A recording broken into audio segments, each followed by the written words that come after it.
From the Library of Congress in Washington, D.C.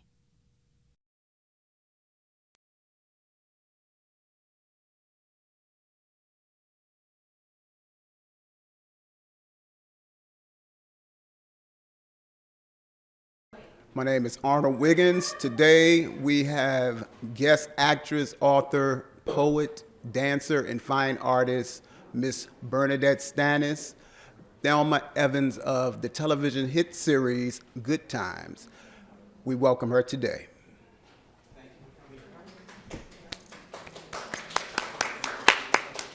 I was born and raised in Brooklyn, New York, in the in the Brownsville section of Brooklyn, and my mom and dad had 5 children, a 2-bedroom apartment, you know, a little living room, a little bathroom.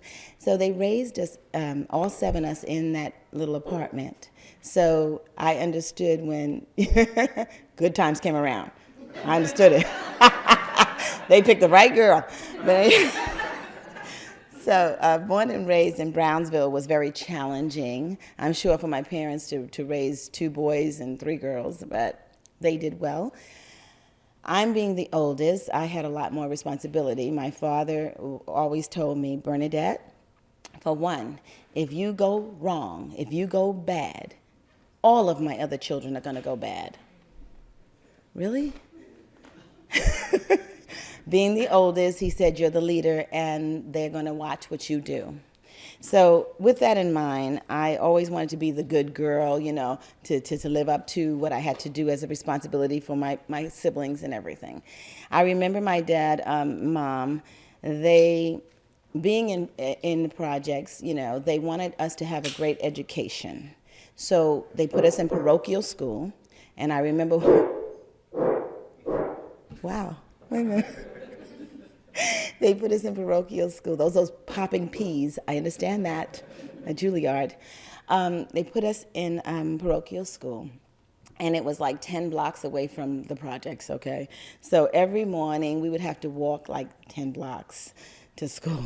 And you know how cold the winters are in New York. So we learned character that way. But we also learned a lot of things about walking 10 blocks to Our Lady of Loretto School. Thank you so much. First of all, we learned about those junkies. You know, we had junkies around the corner and up the block. And us kids, we didn't understand, you know, the devastation of that. They just were very entertaining to us. So while we would go to school, we would always take bets. Because as you know, when you're on heroin or heroin, junkies, their hands are very big, and they nod, and they go all the way down to the floor. But the amazing thing was that they never hit the ground. Did you know that? And they will stay in a pose for a very long time.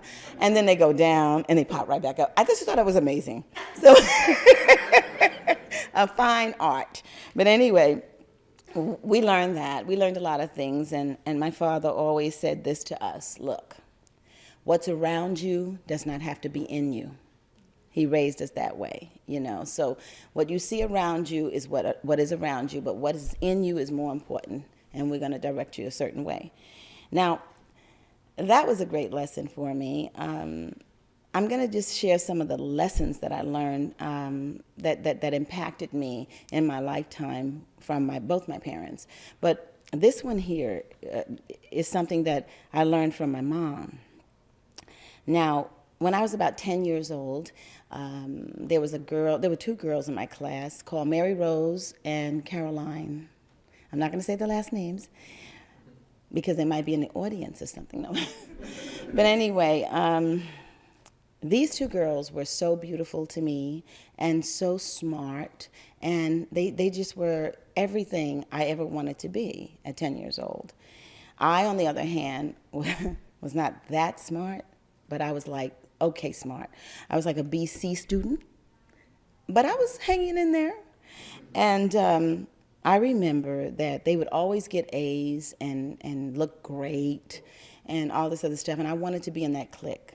That was my goal in life, to be a part of them.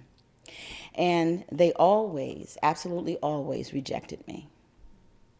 And it was a hurtful thing ever since the second grade. Now I'm in the fifth grade, and I'm still trying. But I figured it out. I figured it out one day. I said, duh, they're A students. I'm not.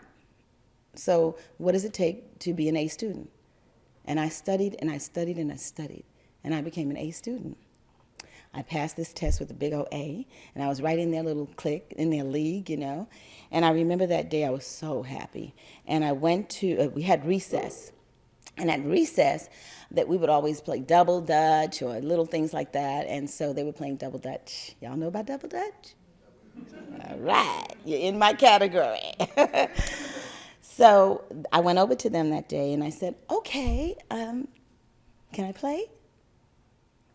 They looked at me the way they always looked at me and said, no. I said, wait a minute, you know, can I play? You know, I'm on the side of begging. Can I please play? No, you can't. And they looked at me like, you better get out of here. I was crushed. I was really crushed. That was a big thing for me. And so I went home that evening and I was crying and, you know, down and carrying on as I usually do whenever they do reject me. And this time it was worse because I thought I figured it out. And my mom was there and she said, what's wrong, Bern?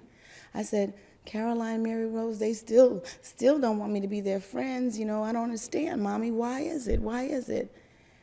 And she really didn't have an answer for me, but she said this to me. She said, well, Bern, look at it like this. You know, some people, they have talents, you know, dancing, singing, and that's what you have. You're talented, and they're very smart. So maybe they don't see, you know, your value and your things. Like, I didn't want to hear that. That was like, that's not going to work. I don't want to be talented right now. That was my attitude. Then I moped around for hours until my mother finally, at the end of the evening, sat down next to me and she said this. She said, Bern, one day the whole world is going to know your name. But she didn't tell me it was going to be Thelma.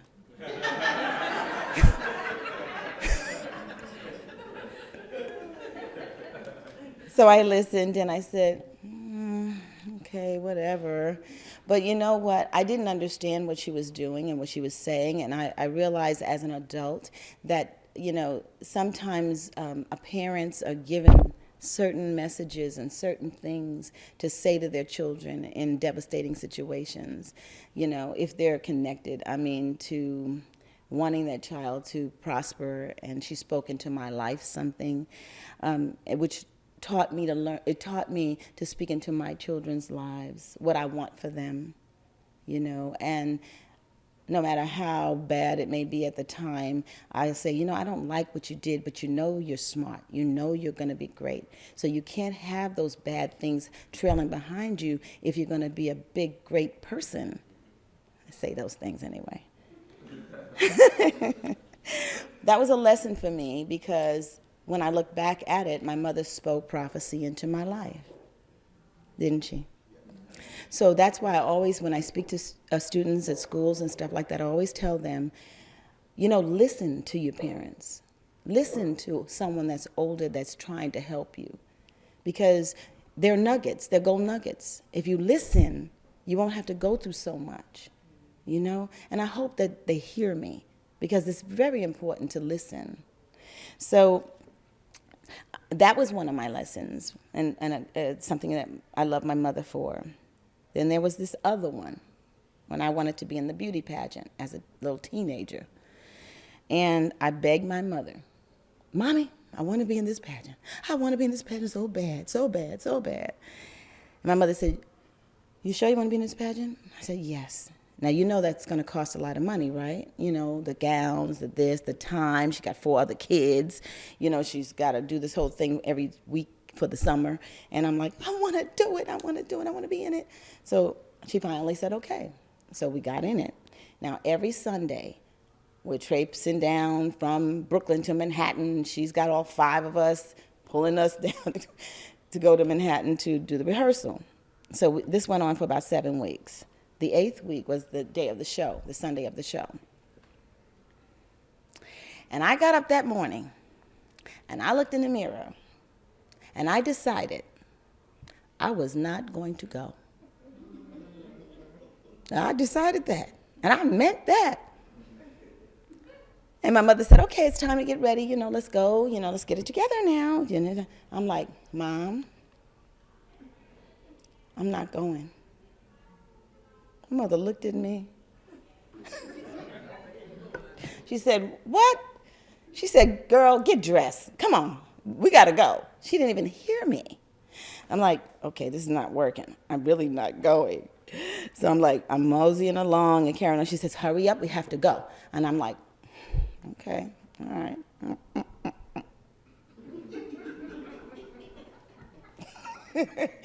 So I finally get dressed. We finally go. We're walking to the subway to go to Manhattan. We get on the train, and I sit far away from her because, I'm mad. I'm mad. I got a little attitude. I'm very mad. And my mother's paying me no attention. Like she does that sometimes. She pays you no attention. So I'm like, okay, all right. She's not even understanding this at all. So I sat on that subway, and I figured I have an hour. So I'll start now. And I'll start mustering up my asthma attack. Simple. Simple. I'll just start breathing deeply. Now, if anybody has asthma, you know what I'm talking about. Because if you breathe deeply enough, you'll catch a wheeze. I got my wheeze. So I'm wheezing now. We get off the subway. My mother said, what's wrong with you? I can't do it, Mom. I've got asthma.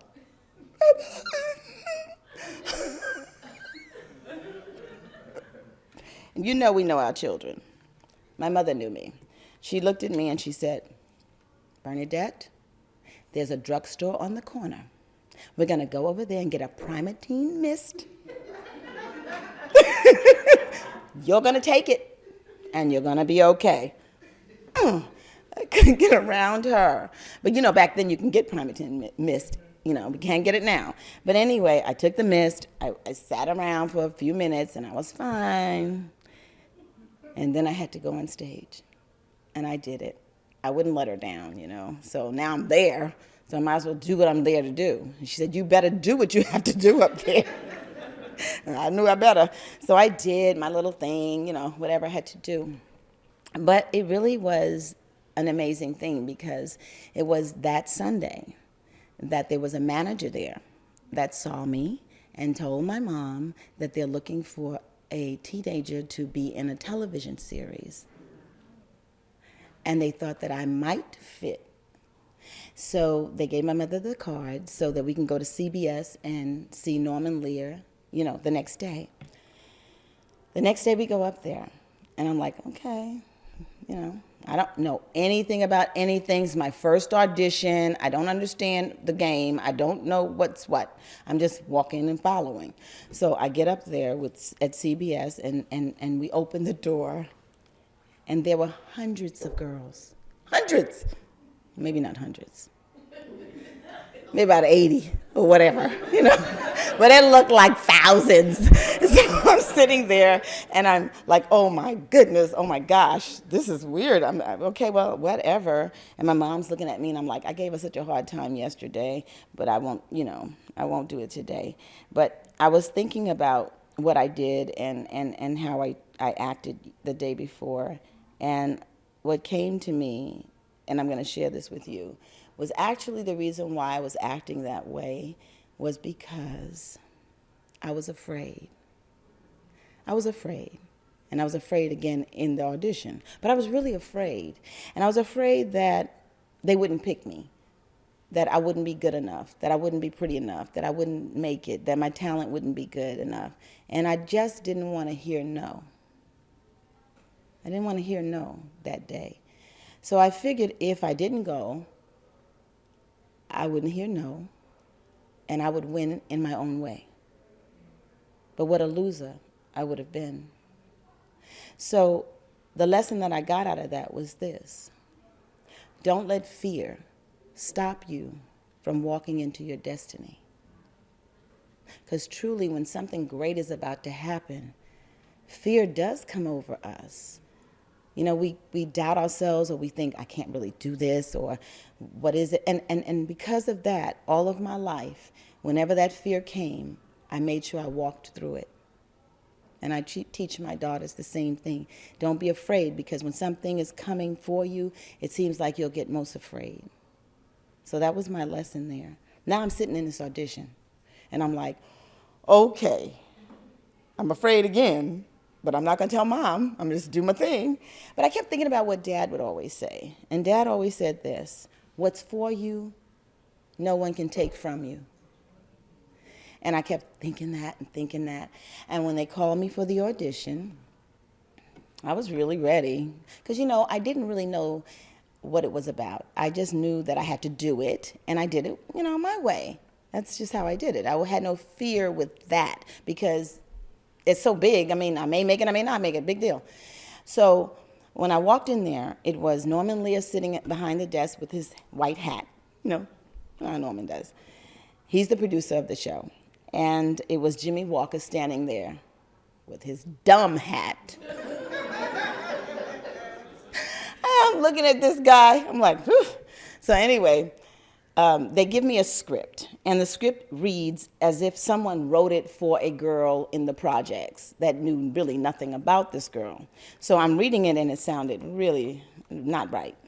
And I'm saying, excuse me, but Mr. Lear, is it okay if I just improvise, you know, just say what I need to, you know, just improvise? I knew about improvisation. I knew about that.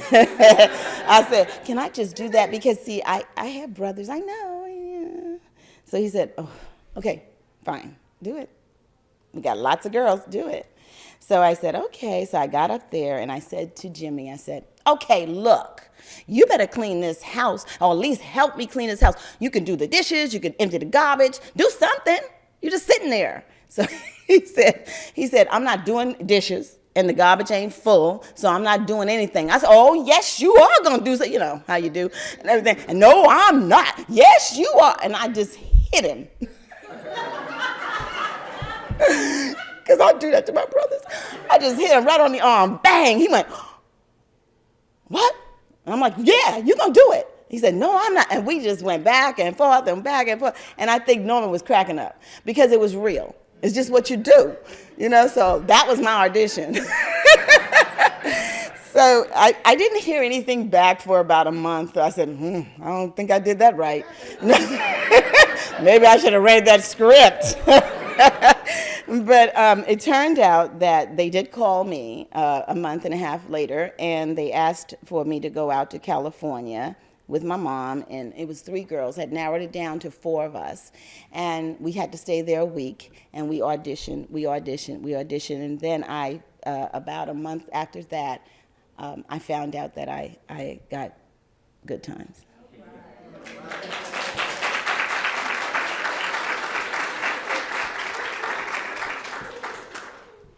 Now I'm here on Good Times, and I am doing the show for about 6 months, and I started realizing that I wanted to do more. It was like all I did was come in and say, hi, Mom, hi, Dad, shut up, JJ, fight with him a little bit, and I was back in the bathroom. Y'all remember those times? Okay, so, I mean, I'm sitting there all day long in rehearsal doing these 5 lines. Now, you know, that's a little much. Everybody else got all these lines. I'm like, oh, I'm just bored. So Esther and I were like this. I loved her so much, and she adopted me. She had to. She had to take me on, because I wasn't going to let her not take me on. I was at her house all the time. I was just bugging her. I loved her. And so one day we were at her house, and I said, Mom, you know, I want to do more lines. I'm getting bored. She says, what? I said, I'm getting bored. She said, So I'm going, no, I really am. I think I can do more, Mom. I think I could do more. She said, really? I said, yes. She said, okay. let me handle it. That was the best. Thank you. I said, okay, thank you. So when we did Friday, we did our rehearsal, our reading of the next script. Here I am in rehearsal, we're reading the script. And of course, I had the same famous lines, hi, Mom, hi, Dad, shut up, JJ, and I'm back in the bathroom. So at the end of the reading, Esther said to the producers, because when we read, we have the writers, the producers, everybody, Norman Lear, everybody's there. She said, I want to ask a question. She's the star. So they go, oh, yes, Esther, what? What is it? She said, I want to ask a question about my daughter. They got quiet. And she said, are you ashamed of her? They said, no, we're not ashamed of her at all. She said, is she retarded?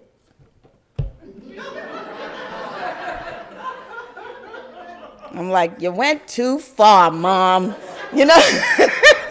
Are you I'm like, please say I'm not, whatever. So they said, no, she's not retarded. And she said, okay, this is what I want. My son JJ has a lot to say. My son Michael has a lot to say. Now I want my daughter to have a voice and to have something to say. And from that moment on, I got some lines. And she looked at me. She never said another word. She just looked at me and I said, thank you, Mom. And what I meant was that I would never let you down. I would never let you down. I will get those lines right. I will be good. I'll do everything. And I think she was very proud of me behind that. She's the one who gave the first black female teenager her voice on television. I was the first black female teenager to ever be on television.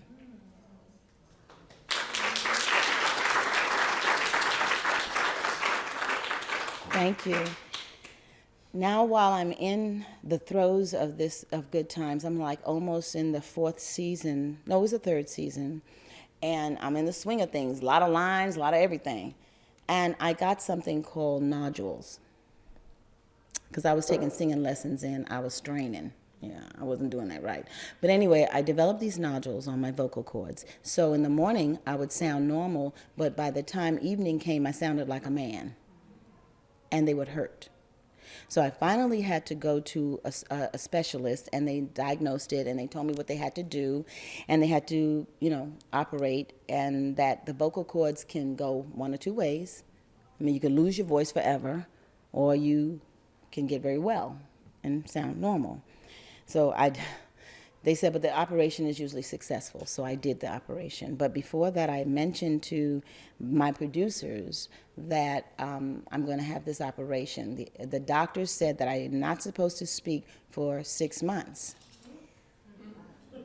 6 months? I'm going to be off that show. I thought about it, and then I went to the producers and I said, okay, this is it.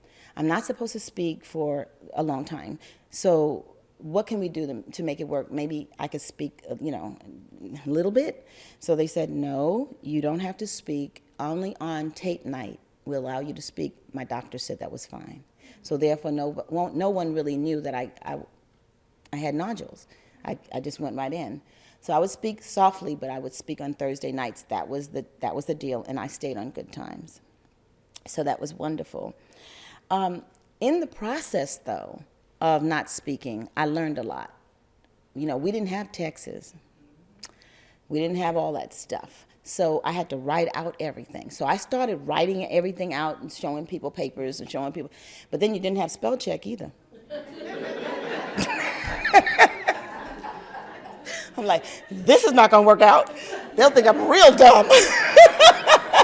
So what I did was I prayed a lot, and I asked God, what is it? Why did it happen to me and stuff like that? And I just prayed a lot, and he kind of told me, just be quiet. I quieted you down for a reason. I'm like, really? And I used to be on the phone all the time. So I stopped the phone, I stopped talking so much, and I stopped writing. I just stopped writing people. They just knew not to speak to me. It was hard. It was lonely. It was weird. And what I started to do was write. I started to write poetry.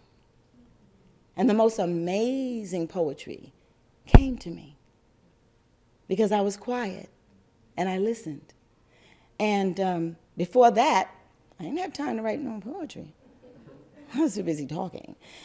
So sometimes when God does something in our lives, it may be devastating to us, but if we ask him why this is, he'll give you the answer to why he's done it. And if you listen, that's your benefit. So what I did is did wonderful poetry, and that started my writing career. I started writing all the time. Ideas would come to me, just beautiful things. And I just thank God for that, because although I lost my voice, he gave me a voice on paper. So some things, sometimes we have to just understand that, why did it happen to you? Why not? It happened for a reason. And what it did was gave birth to my career now. I didn't know that I would be a writer, but I knew I loved writing, and writing was in me, and I was a good writer. And so it gave birth to later on, I wrote a book called Situations 101, Relationships, the Good, the Bad, and the Ugly. Most of you probably do have that book, because I was here with that book first time.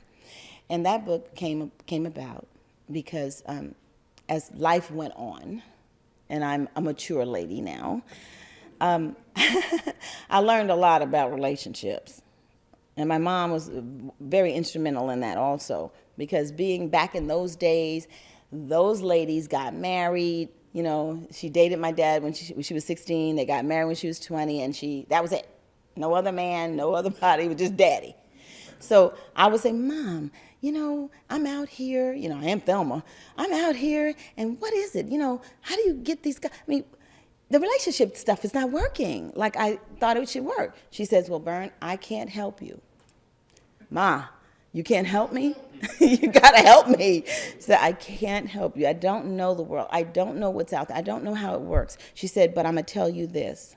I want you to read everything you could read. I want you to ask questions and study. Study all you want to study about relationships, because she felt bad she couldn't help me.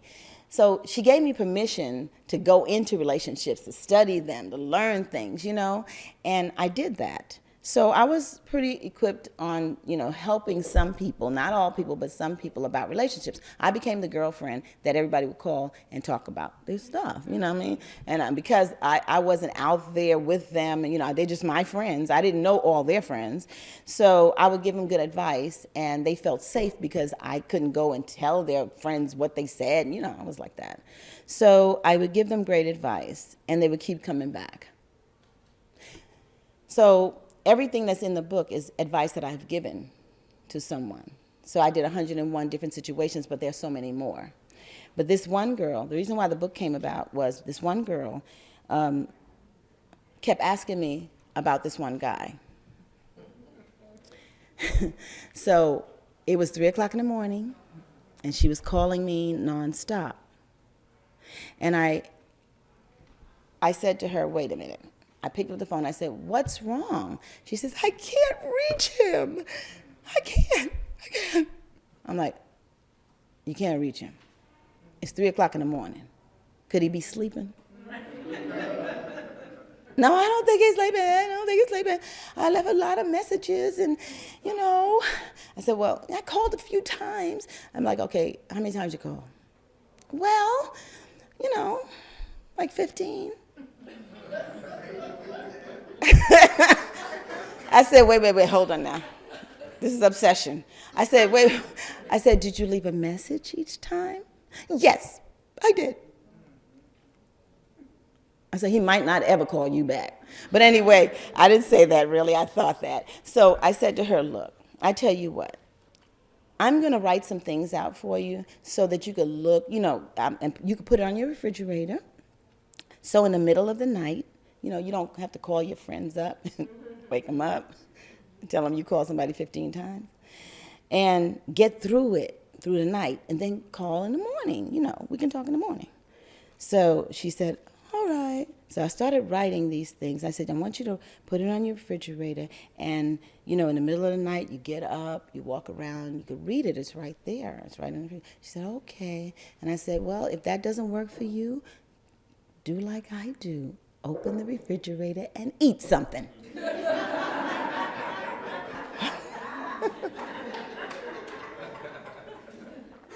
That's what we do. So anyway, she went along with that. But, you know, I started writing, and that's how the book developed. After I was writing so much, I kept writing, and the book came. So there are also little gifts and things like that along the way.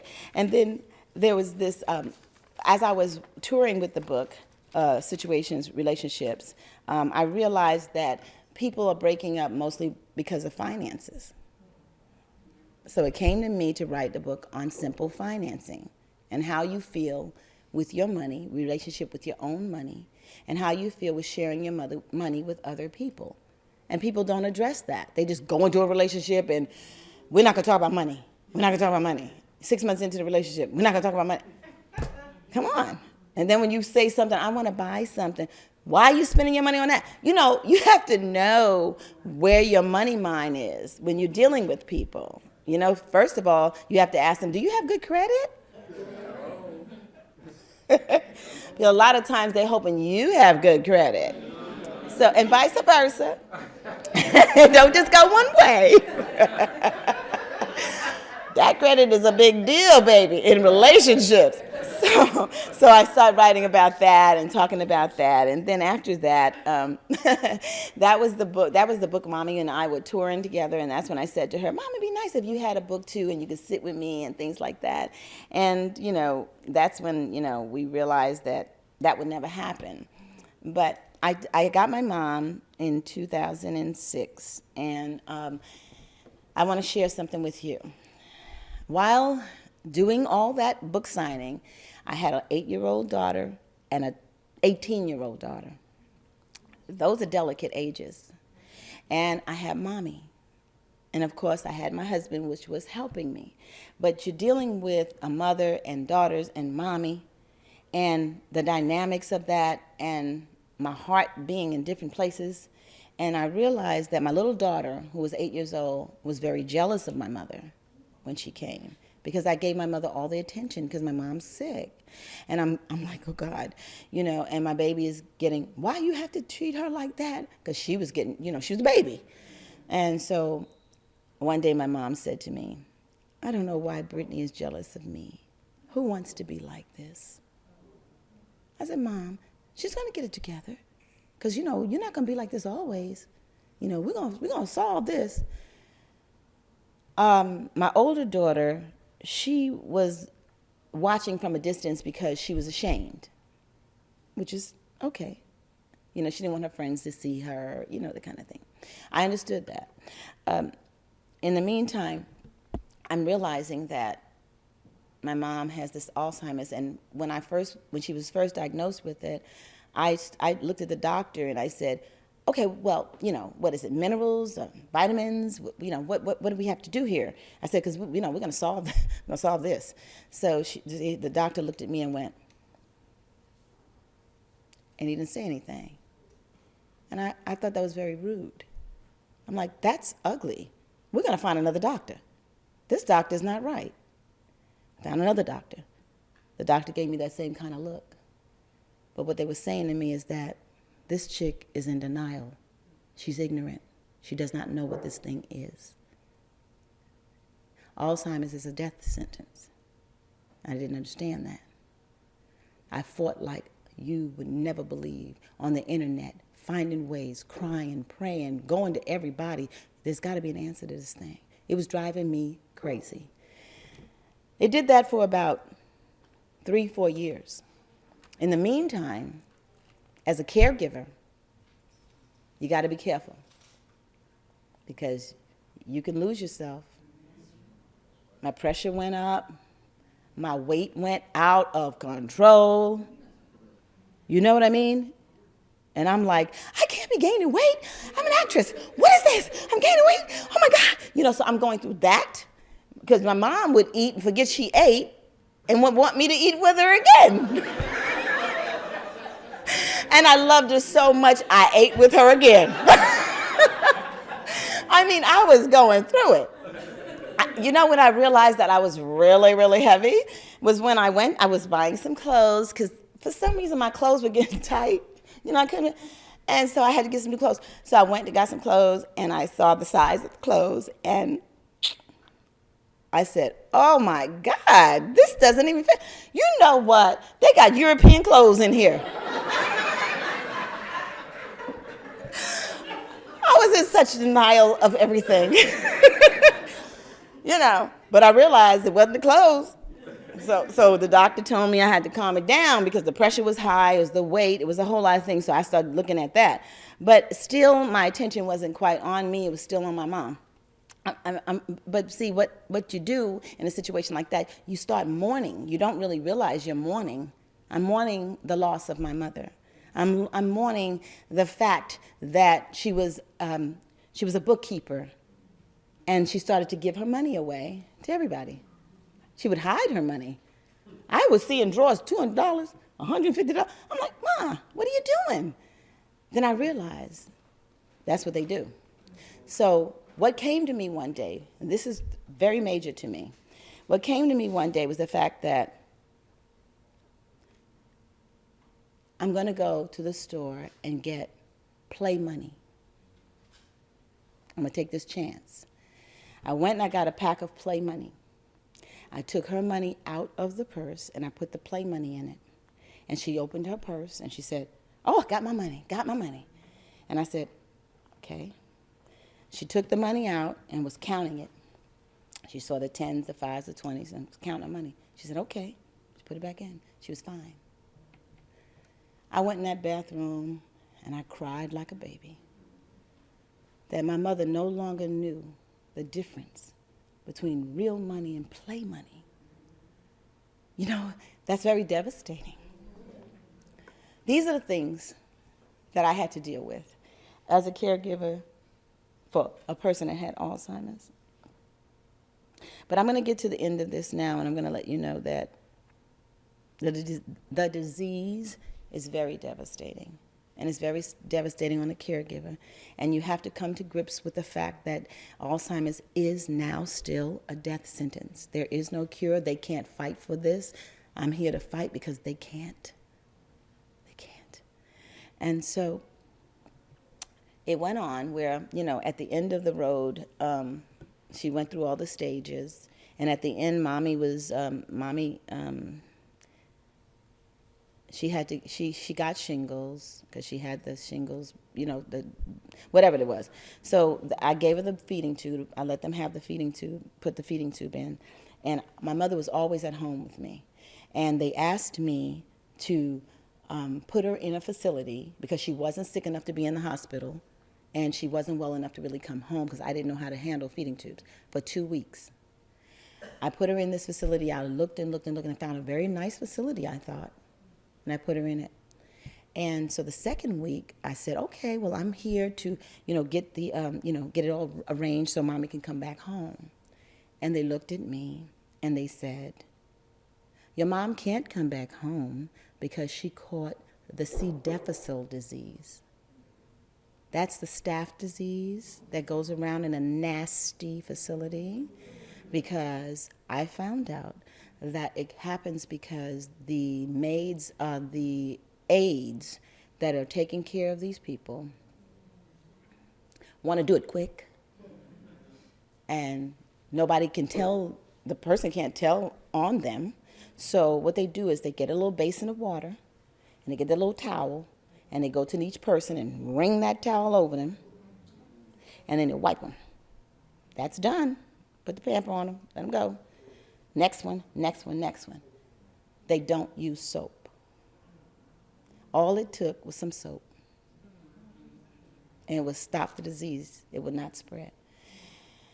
That was very devastating to me. So my mother was stuck in there for a minute. I was trying to get her out. I got her into another facility. And eventually, she caught pneumonia, you know, and they had to take her to the hospital. But I want to tell you about the last night. The day before the last night, I was literally losing my mind. She's in the hospital. She has the tube down the throat, things like that. She can't speak.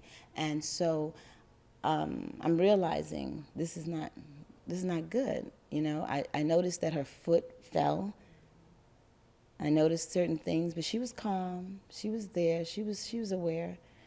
And she would go in and out. So she wasn't at the end of Alzheimer's. So she could still communicate with me. Before Alzheimer's, she could communicate with me.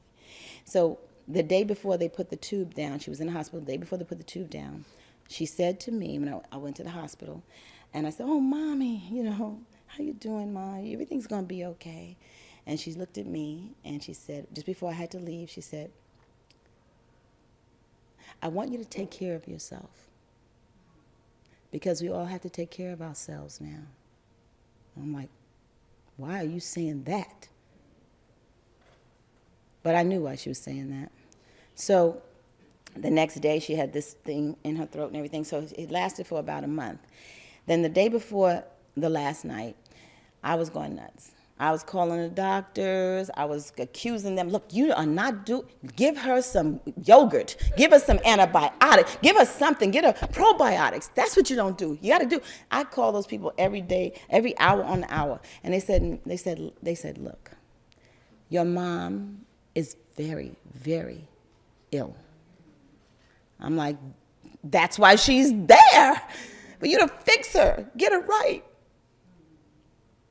So that night, I went to see her, and I told her the next morning that I had to do a speech for the Alzheimer's Association, and I was going to speak about her.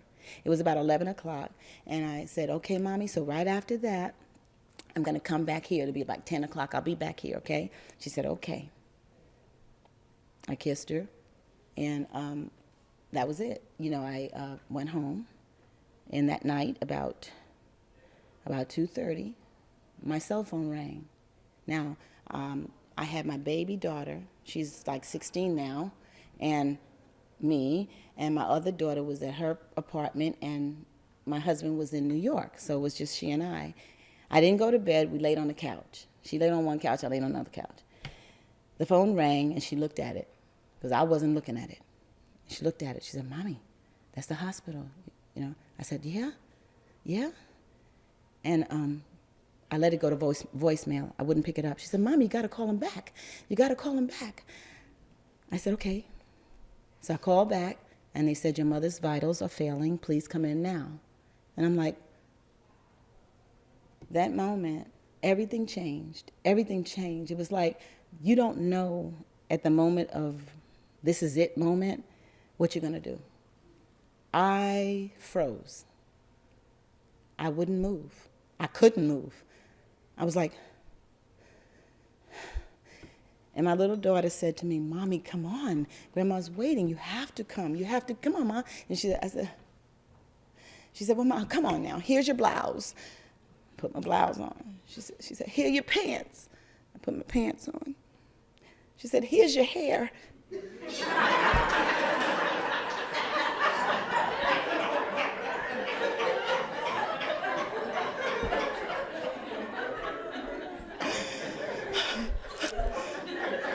Put the hair on. I'm glad she said that. Because I would have walked out without the hair. So I put my shoes on. She gave me my purse. She gave me my keys. And I'm still like in a daze. I'm like, and I got her. She said, "Mommy, pull it together because you have to drive." "I can't drive, Ma." So I said, "Okay, call your sister." So she called Dior. We all met at the hospital. And I made it to the hospital. When I got upstairs in the room, I'm like, "Oh my God, what is this going to be like? What am I going to do? What am I going to say?" And then at that moment, God gave me grace.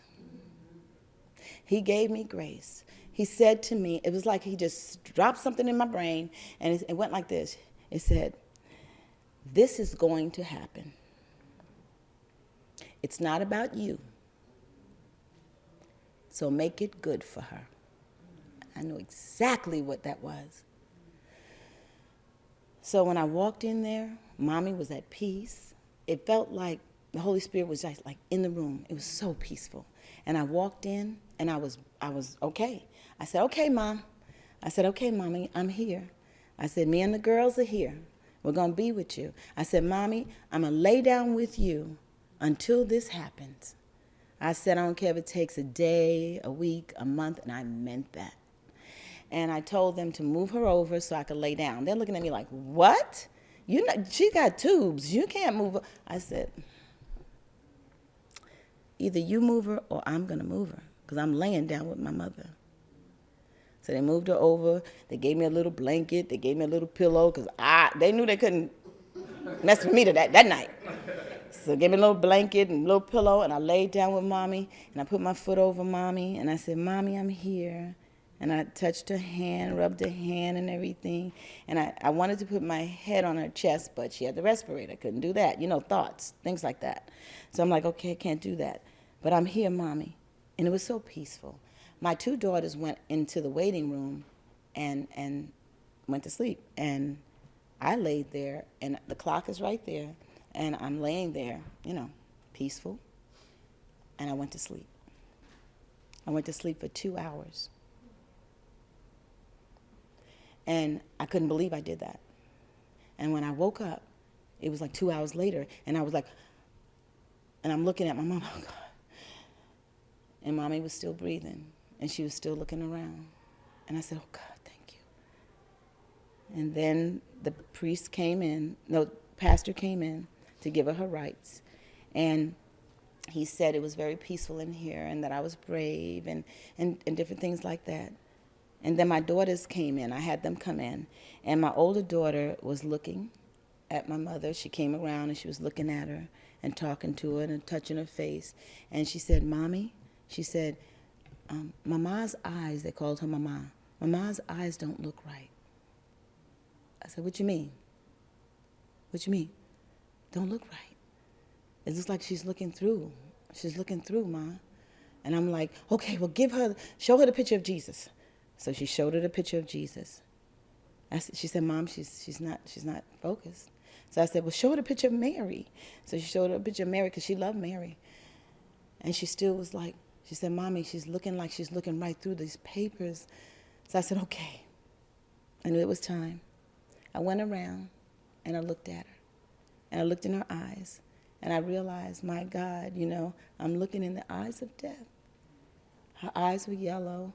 And teeny little red blood shots were coming. And I'm like, oh, my God.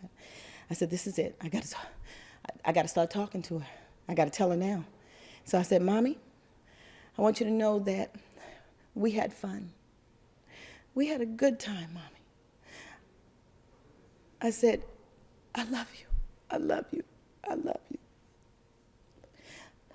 I love you. I said it so many times.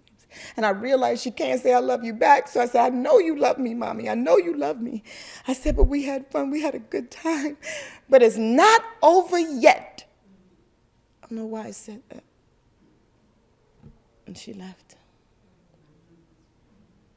She left. I wouldn't say she died. I would say she left. Because it's a transition. And if you know the Spirit of God, let me tell you, the body was no longer any good to her. But that woman still lives. It's not over. And that's what I meant. And then, of course, they took me out, brought me in, you know, they took me out, code blue, the whole thing, asked me, do I want to bring her back, you know, like they asked you. And I said, yes, bring my mother back. They brought her back one time. She went again. They said, if she leaves again, do you want to bring her back? Yes, bring her back. By this time, my kids had called my brother, who's a pastor, and he's listening to me, demanding that she comes back. And he says, Bernadette, stop it. Let her go. Let her go. So I let her go. That was it. And after that, I realized that I had to write a book. I had to write it. I had to write it because I wanted the world to know who she was as a special person, who my dad was. Everybody's parents are special. But they're my only 2 parents. So I had to write it. And I shared a lot of things in that book. It took me 5 years to write it. Because I would get to certain points and I had to let go. I couldn't go any further. But I knew I had to write this book because there's so many people that are not talking about Alzheimer's. They're not talking about caregiving. They're suffering in silence like I was. I was suffering. And I wouldn't share a lot, because, you don't think people want to know, And I feel like there are a lot of people out there that are going through and will go through what I went through. And I only wished that I had that book when I was going through it. Because I wrote it like a companion book, like a friend. Because I could read about the steps of Alzheimer's. I could read about this and read about that, but nobody could talk about the pain or the compassion or the fact that you're mourning your loved one as you're taking care of them. And you could be losing yourself.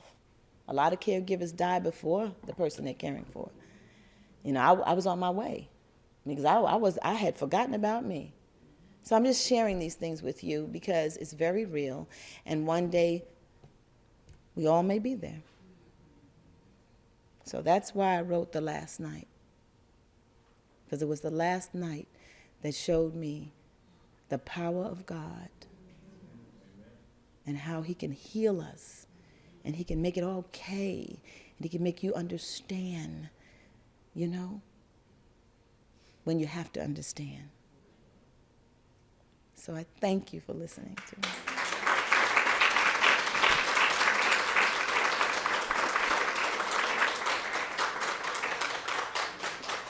We're going to take questions. Any questions?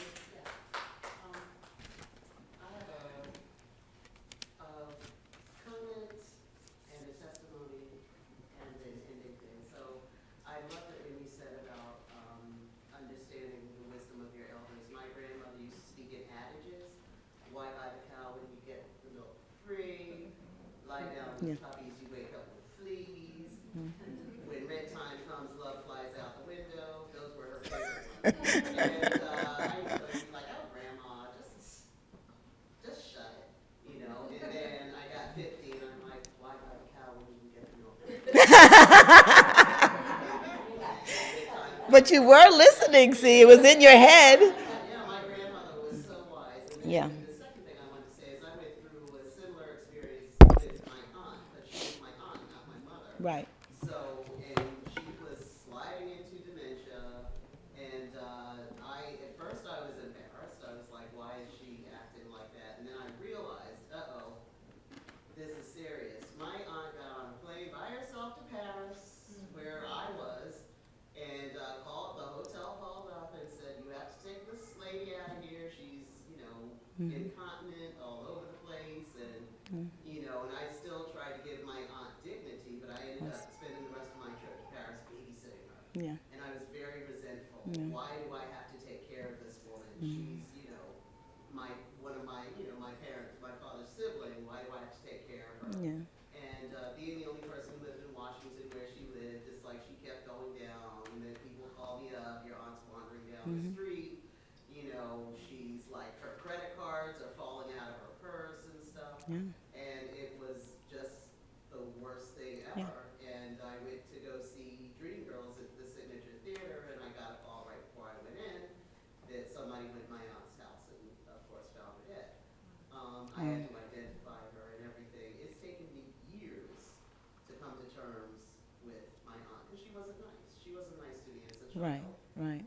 But I had a responsibility to her, and I just got out of a horrible thing where some people were they had been trying to take advantage of her for her money for years. And we had some crooks who had infiltrated themselves into her will, etc. And I have spent the past year and something going to court, fighting for my aunt. She left her older sister, some money. Her older sister died April 29th in a Medicare nursing home and never got it done. That's so sad. Over several $100,000 she was supposed to get. That's so sad. It was, but I feel like now that my aunt's spirit is at rest, I knew it wasn't because she was so attached to her things and her money. And now we've finally gotten some kind of resolution, but it's still very hard to, first of all, it took it out of me. It took everything out of me, taking care of my aunt, getting calls at work, your aunt is, you know, in a restaurant. But you did it. Staring at people. But you did it. I did, and it was You know, and know it's hard. But sometimes we are, I say, blessed with the responsibility, and we learn a lot in the process.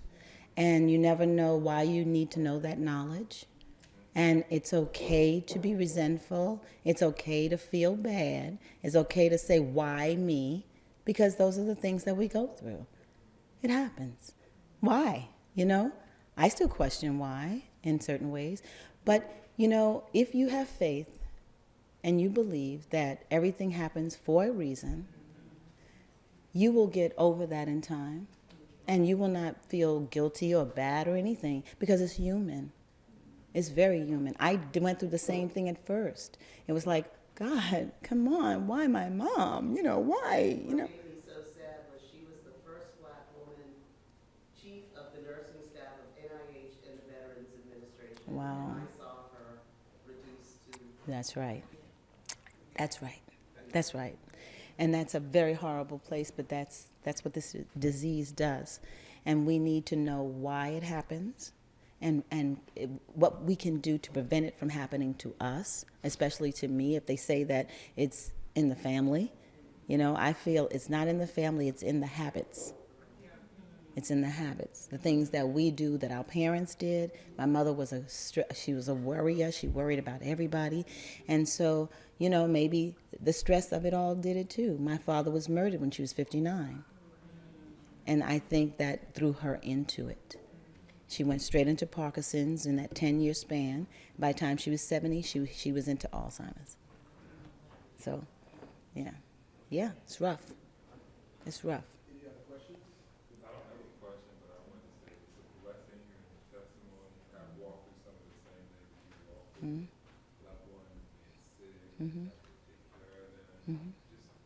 The whole mess. Yes. Yes. And the questions that we may have, you ask the Lord to show you, reveal it. Reveal why this is happening. Reveal why it happens to me. Why I got to, you know, I mean, we have siblings that they say, you got her. I got my mama. You know, and sometimes they say, I would used to say, well, you know, why don't we just, you know, call, you know, a lot, you know, send a little card, you know, but she can't remember it anyway. That's not the point. The point is, you're the child. You're the grandchild. You remember her, though. Yes. I think another thing that happens, I've recently lost my mother, is that certain behaviors, I'm going to do this, but this is not the person I grew up with at all. I mean, and I couldn't figure out at different times why she was a changed person to me. And I kept calling to my aunt. What happened? Why are you doing this and that? And she said, oh, we didn't do this, we didn't do that. But it's, you just have to learn. Well, you, This is your mother, and certain things you don't know about. Just as you mentioned. yes. That happened while you were away, but she is your mother. So but you see, you have to understand what the disease does. See, first of all, they have no filter. They lose the filter. They lose the filter, and they say horrible things sometimes. They say embarrassing things to you sometimes. But you have to look at it and say, well, maybe I am a little fat. Maybe I will lose a little weight. You know, but, you know, you may not like that, but you're telling the truth. You know, there's no filter. But, you know, but then you say this. You say, it's not my mother. My mother would never say that to me. You know, my mother wouldn't. And she would just say, well, Bern, you know, just lose a little weight. Yeah, nice. But my mother said it, and I'm like, But it's the disease that's saying it, not your mommy, not your mother. And there are different ways they act. Like if they get the disease that's affecting the back of the brain, it goes in different places. In the back of the brain, they're usually peaceful. My mother was very peaceful anyway, So it was very peaceful. She's very peaceful, very agreeable, listen, wonderful. Then you can get it in the frontal lobe, which makes you very aggressive, very mean, and very nasty. But it's not them. It's the part of the brain that's and they get very aggressive. So understand what you're dealing with. It's not, oh, she's nasty, she's mean. You might be a little nasty and mean, but, it gets worse. But understand what that is. There's a lot of understanding in this thing.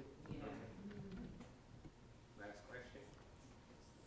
I just recently lost my uncle, whom I had known through the years, but not the early years. He was a very peaceful, likable, funny guy. And later on, he started to forgetting things. And but then he would, like you say, change. He'd remember, then he wouldn't remember things that were going on at that present time.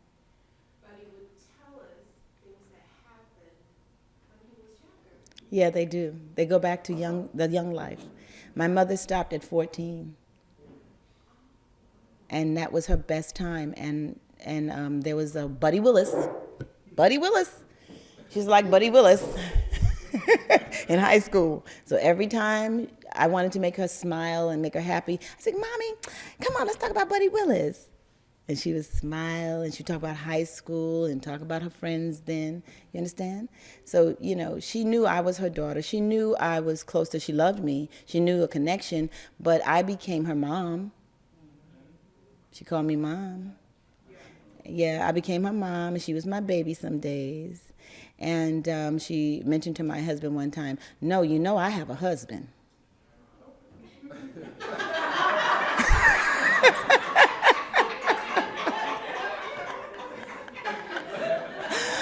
He said, I know, Mom. I know you got a husband. Greg's your husband. So, you see? So I don't think she remembered he died, but she had a husband.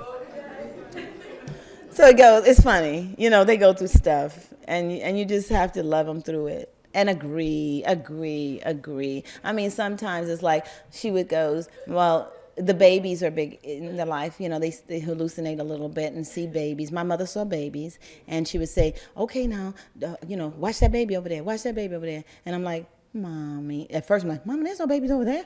And then I realized, okay, we'll watch it. Okay, so tell me exactly where that baby is so I won't step on her, right? She said, okay, it's right there. And I would walk around the imaginary baby. He became very, very nice He did, toward toward the end. spoke very, very nasty things. And it was Hurtful.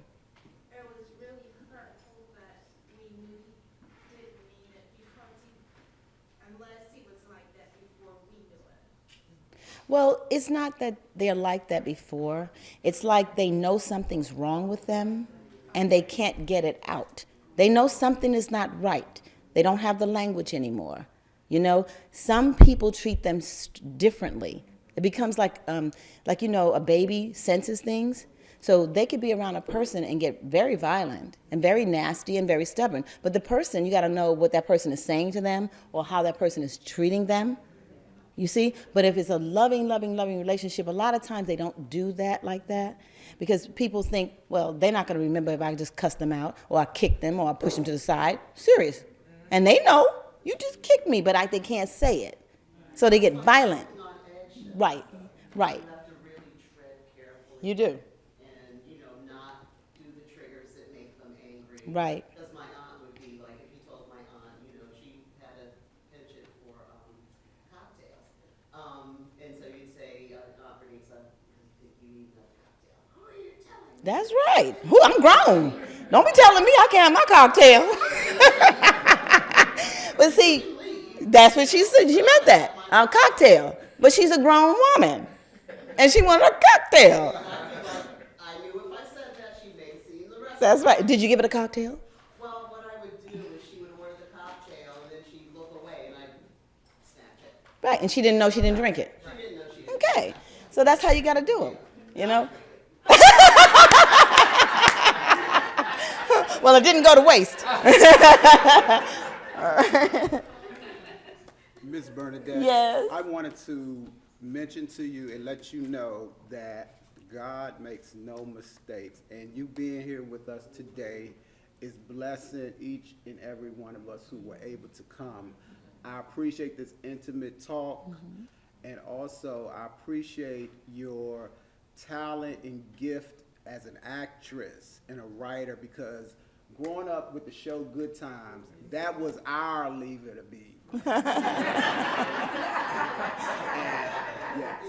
And the content of that show touched many hearts with the reality, the harsh realities of life. Yeah. But the one thing I can say is, through memories, you can always remember the good times. That's right. Thank you so much. Thank you so much. This has been a presentation of the Library of Congress. Visit us at loc.gov.